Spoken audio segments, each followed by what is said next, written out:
Well, the offseason has already claimed a handful of Toronto free agents, most notably Edwin Encarnacion to Cleveland. So with the departure of that beloved slugger, Blue Jays fans now turn their attention to the status of one Jose Bautista.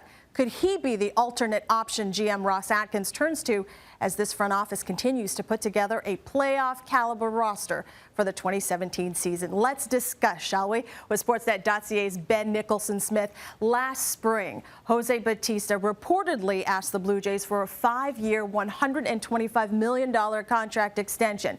Flash forward now, we're hearing that he's willing to accept a 1-year deal. We know that the Jays camp and the Bautista camp have been engaged in talks. Ben, what is the very latest? What can you tell us? Well, Bautista's in a really interesting position, especially if he is willing to take one of those 1-year deals. And I actually had a couple people with other teams say to me, well, this could actually be a bargain free agent signing after all of the discussion we've had surrounding Bautista. If he is willing to take a 1-year deal with that kind of power, he could really pay off for someone. So whether it's a team like the Blue Jays, they would obviously be one option. You could look at even teams like the Phillies, who have been linked to him more recently. Other teams in the National League might get involved if it is a 1-year deal. But either way, he's one of the bigger free agents out there to watch. Well, if they can't make a deal to bring Bautista back, they're going to still need a corner outfielder to take his spot, Ben. Can you offer any insight for avenues for this team as far as landing a right fielder and or a left fielder? Yeah, and they could use either or, maybe even both. So I think that they're going to be casting a pretty wide net. If you look at free agency,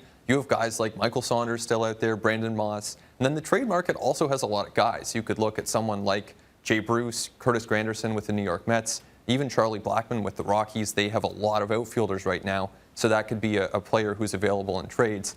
Either way, the Jays are going to have to keep looking because right now they need at least one corner outfielder. And the Blue Jays, as we move on from the outfield, the Blue Jays need to fill in some very important roles. What can you tell us about the search for depth for this ball club? Well, they have a lot of holes to fill, I think, at this point in the offseason, and it goes beyond the outfield. I mean, you look at the bullpen, and they have a couple returning players like Jason Grilli and Roberto Osuna, of course, but beyond that, they could really use a left-handed reliever. They could probably use some right-handed relief depth as well. Then you start looking at backup catcher. They're going to need someone behind Russell Martin. And then starting pitching depth, because even though they have a really strong starting five, arguably the best in the American League, I do think that they are going to need some depth behind that five. All right, off the field, lastly, I want to get your thoughts on baseball's newest union, right-handed pitcher Aaron Sanchez joining Boras Corporation, which means he's now represented by one Scott Boras. Now, you and I know he is notorious for being a hard-nosed negotiator. What will this mean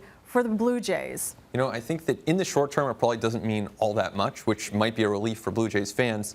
In the long term, there are some bigger questions, just because Sanchez is emerging as an elite starting pitcher, someone who could command a huge contract down the road. Now, he's under contract for another 4 seasons with the Blue Jays, so they don't have to worry in the immediate term about losing Sanchez. But down the road, there's the possibility of some pretty interesting negotiations between the Blue Jays and a very powerful agent. Aaron Sanchez set to become a free agent in 2021. We will keep an eye on that union. Ben Nicholson-Smith, appreciate it. We'll talk to you as the offseason continues. Let's get now to other news around the majors. According to John Heyman of the website FanRagSports.com, the Oakland A's are reportedly pursuing free agent first baseman Mark Trumbo. Trumbo has already drawn interest from his previous team, the Baltimore Orioles, who reportedly offered him a 4-year deal worth in the neighborhood of $50 million. Now, the Rockies have also shown interest in landing last year's Major League home run leader. Well, the name Jay Bruce has been all over the trade wire since last season, and the buzz surrounding him continues, of course.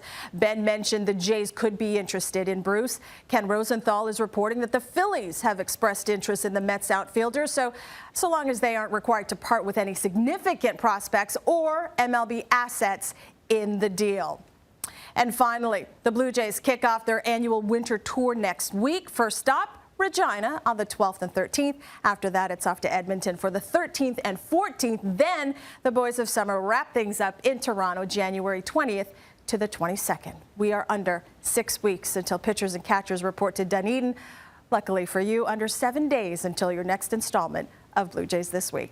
I'm Hazel May. We'll see you next time.